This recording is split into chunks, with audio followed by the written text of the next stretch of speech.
So, first of all, just your initial takeaways from that one. I didn't think we were very good the entire weekend. And what I mean by that is we did not do the little things to help win games. Obviously rebounding the ball is a major issue for us. 13 offensive rebounds yesterday, 15 offensive rebounds today. We did run into a red-hot shooting BYU team who can make shots, but we got to get better.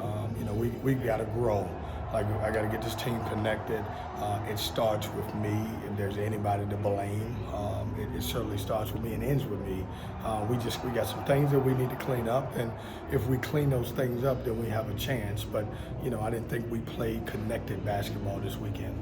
Is that visible on defense as well? Is that why they got so many open threes? No, I mean I think they generally shoot the basketball well. We try to get there. Some of those guys, some of those things, we were there.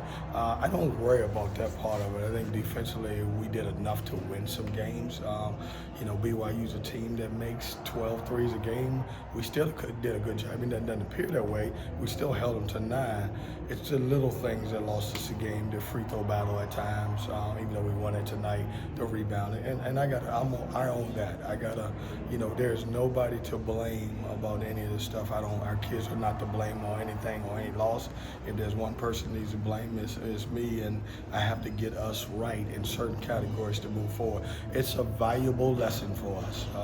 We played two, teams, and I consider BYU a top 25 team also. And, we learned early in our season that here's the things we got to get better at and we got to work on. Talked a little bit about it yesterday, not being able to get out of transition, whether it was rebounding or not being able to create turnovers. How frustrating is it to feel like your team got taken out of its game a little bit in both these games? Well, it's the problem, Corey, is that we're not valuing hitting people. And when you don't do that, you look at our production, we probably score right around where we score, but we do get some transition baskets. At halftime, we had 1 point, and it's one simple reason.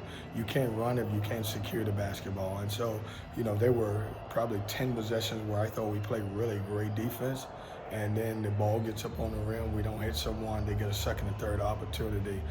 That's something that we got to solve. It's something that I got to solve. And, I give guys like Michael credit. I thought he played extremely hard all the way through. Our fight's there. That could have easily been a, 30-point game, and we, fought to the end and cut it to 11, but we didn't give ourselves a chance to win. We had a poor start and then a poor start of the second half, and I think we were doomed from that part. You gave Trey a start, so what went into that decision? Well, I mean, Trey's worked hard, and and there was nothing against Marcus. I just wanted to see if obviously he could give us a spark because he worked hard, and as we move forward, when you lose a couple games, you guys have covered me for a long time. When we lose a game, we probably gonna have a new lineup, and so I'm just searching for some guys. We were able to play a lot of different combos, played the bigs together. Got a chance to play Dennis Parker a little bit at the 3. So we looked at a lot of different things. We will learn from this. We will get better for this, but we got to clean up some things. And you can't win games when you're not doing the little things, and we didn't do the little things this weekend. Quick turnaround coming up against Texas, and then you have Florida State over the weekend, next weekend as well. What do you feel like are the biggest things that need to change and quickly in order to be able to come away with this? I think we have to get. I think we sometimes with a new group, you play as more individuals. I think we got to get connected on both ends of the floor. I don't think we have selfish guys. I think all our guys genuinely like each other. What we're trying to get them to see is that you have to do little things together in order to win. And it takes some teams click a little bit.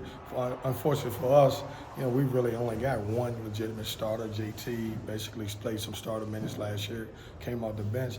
And so now even everybody's in a different role. Ben's in a different role at times. JT's in a different role. So it's almost like you're starting over with one starter and then trying to get everybody together. And we got to grow up quick. I thought we did a good job at home. We got some stuff that we learned. But we also learned a lot of things from leaving here, too, that we got to get connected on both ends of the floor. How important is it for a guy like Dontrez to find that confidence again and get back to what you expected from him? Yeah, I mean, he's missing shots. And, I'm one of those coaches do not get upset about missed shots. I get more upset about blown assignments. And what I'm trying to get these guys is right now I got a bunch of guys that when one thing happens, they let it snowball into another thing. And that's my job. I got to figure that out. And like I told you before, when you print this, there's nobody to blame. I accept full responsibility for it. My kids are playing hard. We're just not in the right spots to do the right things, and we'll get better for it. Thank you so much.